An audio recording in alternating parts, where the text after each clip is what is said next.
Welcome, folks. This is Van Hargis of Van Hargis Horsemanship. Welcome to the Ranch Road. We're going to take a short drive over to the ranch here from the house, and glad you guys could join me this morning. I'm going to either have to drive really slow today or talk really fast. I don't know which. But here we go. First of all, thank you guys so much for sending me your questions and your comments. And it's actually the number of questions and comments that we got that's the reason it kind of inspired me to give today's presentation on this. I'm amazed at how many people will send me questions regarding problems. They've got problems with their horse, how to get him to stand still, why does he chomp at the bit, and I'm just going to go down through several of these. I've got a horse that cross canters, he won't change leads in his hind end. He's bad about throwing his head. I mean, I've had a boatload of these problems that come to us, and honestly, I'm honored that you guys think enough of me and my willingness to help you that you would present those problems to me so that hopefully I can help you with them. But I'm going to help you all solve your problem at the risk of losing my job. I'm gonna help you guys solve your problem. But in order to do that, if you've known me very long at all, you know that I usually teach through stories and analogies. I love to do what I refer to as plant seeds. If I can plant seeds to help you guys understand why, then you're going to figure out the how. Honestly, there's an infinite number of ways to solve a problem with a horse. I don't care what problem it is. If you ask 10 different horse trainers, they're probably going to give you 10 different answers.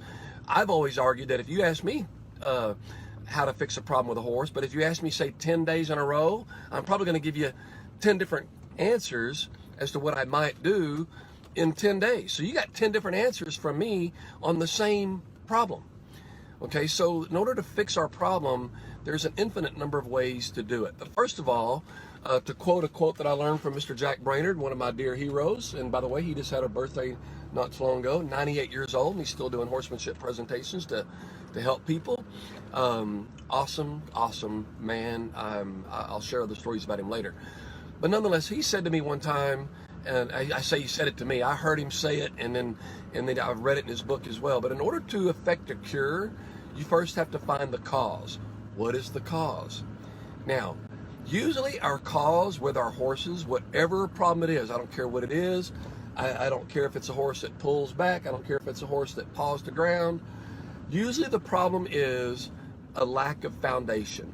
Something somewhere along the line, in order for this horse to get along in our world, he lacks some knowledge that will help him move forward in our world. I mean, he's great at being a horse. Horses are great. They don't need us until we bring them into our world, you see. And then when we bring them into our world, we pin them up, we put pastures around them and whatever the case may be.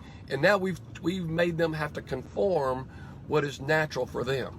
All right, so we bring them into our world, and we've got to teach them how to get along in our world. It's our responsibility to teach them that. They don't come out of mama knowing how to be a human. So we have to teach them how to get along in our world. In order to do that, though, we've got to teach them certain things, whatever those things are. We call those things the foundation. I refer to it in my work all the time as the ABCs, the absolute basic criteria. What are the absolute basic criteria? Forward motion, control of forward motion, and the stopping of forward motion. There's absolutely nothing that you can get done with your horse if you are absent any of those. Even if you're riding the horse for the very first time and that sucker bolts off with you, you ought to say, thank you, Jesus, because at least that horse is going forward. That's a whole hell of a lot better than the horse that's standing still, rears up, and flips over backwards, isn't it? So going forward is your number one criteria. Later, you begin to learn how to control that forward movement. Maybe I'd like that forward movement to be a little bit more predictable. Instead of bolting off, running off and bucking with me, maybe I'd just like him to walk off nicely and quietly. Maybe I'd like to walk him off to the left. Maybe I'd like to walk him off to the left at a walk. You see what I mean? So we start adding to those basics. Your basics is everything. I'm going to end by telling you guys a story because I promised you I'm going to plant a seed, and I'm going to be true to myself and true to my teaching techniques is short stories and analogies. When I was really young, I went to a little bitty podunk school, and I don't care if you guys research this or not, little bitty podunk school, and I'm saying podunk just because it's small, I don't mean it disrespectfully, but it was in a little bitty town called Campbell, Texas. When I very first started going to school there, we only had one school building, all right? I'm not saying one classroom, one school building. Everything from 1st grade to 12th grade was all in that one building. Later, boy, we got in high cotton because we got a whole nother building that some of the grade school kids went over into. But when I was going to school there in the very beginning stages, it was all 12 grades going to one school. Had I graduated from Campbell, Texas, I'd have been one of about 6, maybe 10 in my graduating class. So it was very, very small. Good thing is that if I would have stayed there and graduated, I'd have been in the top 10. But anyway, I chose later to transfer to another school, not much larger, but quite a bit larger by comparison. But it was a little school called Commerce, Texas, and it was Commerce High School. Loved it. Problem was I wasn't prepared. When I went there, I found out that in Campbell, we just didn't get the education in junior high to prepare me for some of the classes that I needed to take to be successful on my journey where I thought I wanted to go at that time. I wasn't prepared. Well, what I wasn't prepared with is the math classes. We didn't have the really good rock solid math foundation, that at least I didn't think we did, for me to be successful at one of the classes that I needed as a freshman when I went to Commerce. That class was this. It was algebra. Not that big of a deal to some people, right? But I had to take algebra in order to take the math classes that I needed to graduate with the math classes that I needed to prepare myself to go off to college for what I thought I wanted to be at the time. Well, I signed up for the algebra class, and I got in there, and then I realized how ill prepared I really was. Because the very first day of class, I look up on the board, and here is this conglomeration of stuff on the board. It was like X's, Y's, parentheses, and a few numbers. I knew what the numbers were, but I didn't know about the other stuff. And I'm thinking, oh my goodness, what have I gotten myself into? Well, then a little while later, this lady comes walking in, and when she come walking in, I was terrified. And I'm going to say this with all due respect. She just wasn't a very attractive lady. She was a little heavy. I jokingly tell people that she was one of those people that had that figure that didn't matter which way she put her pants on, because she had just as big a little pooper belly in the front as she did a butt in the back. So it didn't really matter what direction her pants were on, they were going to fit her. But she just wasn't a very attractive lady. And on top of that, she didn't smile much. She walked into the class very proud, had her head up really high. She walked very slow. You knew she was either somebody to respect or fear.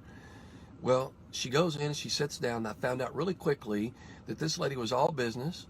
She was a very loving lady, but she was all business. And her way of teaching was to call you to the board. She would work very hard to get us prepared, and then she'd call us to the board, and would work problems on the board. Well, that terrified me even more, because I'm at a new school. I don't know anybody outside of the guys that I played football with, in the summer league, or not in the summer league, but in the summer. Outside of those guys, I didn't know anybody yet. So I was new to a school. I didn't know anybody outside of those few guys that I'd been taking, football with. Well, I was dreading the day that I was going to get called to the board. And I went through about 2 weeks before she called me up there. But for 2 weeks, I'm looking at this book thinking I'm as lost as a ball in high weeds. I didn't have a clue what the heck was going on.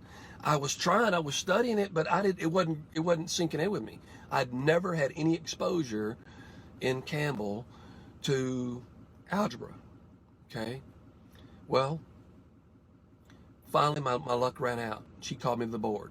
She looks down the roster and she goes, "Mr. Hargis, can I get you to come to the board, please?" And she already had a problem up there.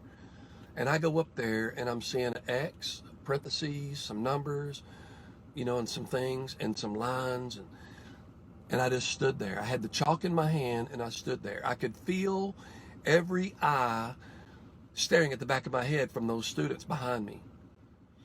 And I was as nervous as I could be. I was scared. I had no idea. And I was waiting for this lady to go to yelling at me and screaming at me or whipping me with chains or something. I didn't know what she was going to do.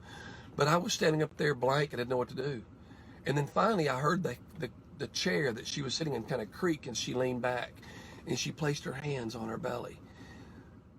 And she was like waiting on me to do something. I didn't know what I was going to do, but she was waiting on me to do something. And then finally she said, "Mr. Hargis, can you add?" Well, now I'm thinking she's fixing to be a smart aleck. So I said, "Yes, ma'am, I can add." "Can you subtract?" "Yes, ma'am." "You can multiply and divide?" "Well, yes, ma'am, I can multiply and divide." Well, young man, if you can add, subtract, multiply, and divide, then you can do algebra. All my job is to teach you how and when to do those things. Bingo. I hope a light just went off for you. Because see, that's what basic fundamental horsemanship is. Everybody wants to ask me questions. How do I get a flying lead change? How do I get my horse to stop like yours? How do I get my horse to cut a cow? How do I get my horse to do all this really cool, fancy stuff? And I'm going to tell you, look at all that stuff as your algebra problem. Look at all that stuff as your X's, your Y's, and your lines. Look at all that as your problem. And you know what? There's a solution. And you know the best way to get to that solution?